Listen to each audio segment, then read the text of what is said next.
Were you one of the thousands of people who were really excited about getting an iPad, maybe even saved up for months just to get one, just for it to go sit in the corner in your room unused, uncharged, and collecting dust a few months later? But if that's you, don't worry, because you are definitely not the only one. There's many of us iPhone and iPad users that couldn't distinguish the difference between the iPad and the iPhone and couldn't find enough ways to use the iPad in their day-to-day life. But I can assure you there's at least 5 different ways to use your iPad in your day-to-day life that doesn't involve creative work all the time. So, dust off your iPad, plug it in, and let's talk tech. I'm Agent Ardently Tech, your fellow iPad user, and if you're like me, you probably got your iPad for creative work, for design work, or for something that you couldn't do on your iPhone. But for a lot of us, we started using the iPad just the same way we use our iPhone, so then it kind of lost its novelty. Before I share with you the 5 different ways to use it, the one thing I need to tell you is to differentiate your iPhone and your iPad. And the one way to differentiate is your Apple Pencil, or a stylus in general.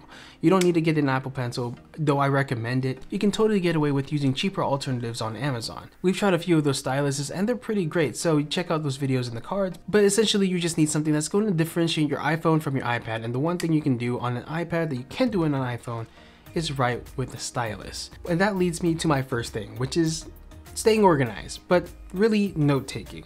For me, I like to take notes while I'm at work. I'm not a student anymore, but when I'm in a meeting, I like to write down notes on my iPad because writing makes me remember things a little bit better than typing does. So unless I need to take notes faster, I'm usually just using my Apple Pencil to write quick notes down as I'm in a meeting. But if you're a student, you can find tons of great apps out there that can help you become a better student and a better note taker. The couple that I like to use is just the generic Notes app and the GoodNotes 5. GoodNotes 5 has a bit more features than the Notes app, obviously, so if you're a student, you might benefit from that. But if you just need simple note taking, the Notes app is actually super underrated. But the synchronization of the Notes app to your different devices is almost immediate. A few other great apps that I've heard great things about that people I know use that I might be switching to is Notion.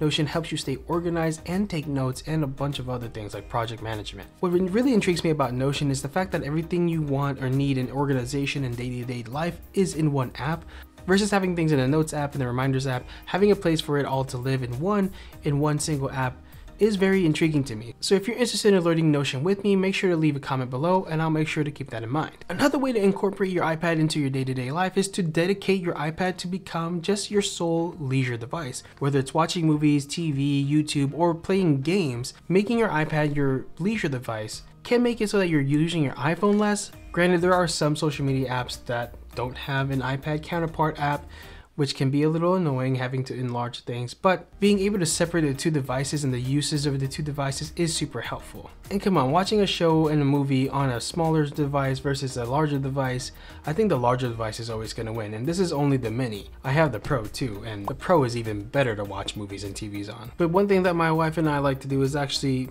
do some mindless coloring. It's a fun little thing to do while you're listening to iPad audiobooks or whatever, just to pass time by. Another thing that you can use your iPad in is brainstorming, but in particular, brainstorming with freeform. If you watched my previous video where I questioned whether or not smartphone innovation is actually dead, half of that video's B-roll was made on freeform. It's a cool little app that you can use to collaborate with people, to brainstorm, to like kind of scrapbook in a way, in a sense. If you have ideas and want to put them down or want to have a mood board, put it down, it's a really cool app to use and very underrated. The fourth way you can use your iPad in day-to-day life is actually to turn it into a smart home hub. While the iPad doesn't have a docking station like the Google Pixel tablet does, I really hope that the iPad does eventually have something like that because it's a really great idea. Watch this video if you don't know what I'm talking about. But with the creation of widgets and active widgets and the customization of your devices, of your home screen, and focus modes, you can turn your iPad to a smart home hub pretty easily. For example, you can set up a focus mode that turns on anytime you're at your home location, or you can use a shortcut widget and toggle it on and off with that. I highly recommend getting the Lulu Look stand that's magnetic, so you can just plop your iPad onto it whenever you're home and it just magically attaches, Adding the iPad mini to a stand kind of gives it a look of a smart home device, so it's pretty cool. And honestly, after that, all I'm missing is for Apple to make standby mode available on all iPads, and it would be game over. Another great way is to using as a learning device. Having this device be your dedicated learning app can help you become more focused. When you look at this device, you don't just see something that is for entertainment, but you see it as something that's going to help you learn, and it puts you in a certain mindset. Just like a book can do when you're reading it in person, an iPad can do the same if you dedicate it solely to help you do that one task. Which leads me to my main tip, which I've said it over and over again. Give your iPad, whatever it is, a dedicated task that whether or not you can do it on your phone, your MacBook, or whatever, better, just give it that task and only do that task on this device. Doing that will prevent you from turning this multi-$100 device into a glorified paperweight, and you can actually get more years out of your iPad and more use out of your iPad in general. And one of the dedicated tasks you can give your iPad is actually to turn it into a pseudo CarPlay replacement. You can watch Arnell's video on how he tries to do that with his iPad right here, or if you're trying to decide what iPad to get, you can watch my buying guide right here. We'll see you in the next one. Peace.